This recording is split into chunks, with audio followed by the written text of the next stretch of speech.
Hello, आजको first post नै एकदमै राम्रो पोस्ट छ एक्ने ट्रान्सफर्मेसनको। उहाँ मेरो अनलाइनको कस्टमर रहेछिन्छ। मेरो कन्ट्याक्टमा आइसकेको बेला चाहिँ उहाँको अनुहारभरि यस्तो खालको भल्गारिस एक्ने थियो। अहिले चाहिँ यो एक्ने हटेको छ र यस्तो राम्रो ट्रान्सफर्मेसन हुँदै गइरहेको छ उहाँको स्किन।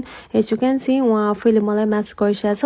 हजुरहरू म बाहेकको अरू डक्टरकोमा गइसिन्छ भने एकदमै धेरै मेडिकल ट्रिटमेन्टदेखि लिएर प्रोडक्ट्सहरू पनि धेरै खालको युज गर्नुपर्ने हुन्छ। एक्स्ट्रा एक्सफोलेटरहरू युज गर्न लगाउँछन्।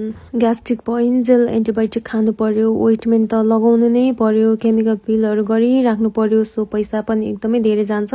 अब त्यो सबै गरेर पनि आउने रिजल्ट यति नै हो र म कहाँ आएर अफोर्डेबल प्राइसको प्रोडक्ट्सहरू लगाएर न एन्टिबायोटिक खानु पर्यो, न एक्स्ट्रा एक्सफोलेटर युज गर्नु पर्यो, न त कुनै मेडिकल ट्रिटमेन्ट नै गर्नु पर्यो। त्यसै पनि यति राम्रो रिजल्ट आउँछ भने अब कसकोमा जाने? यो कुराको डिसिजन गर्ने जिम्मा मैले हजुरहरूलाई नै छोडिदिएँ है त।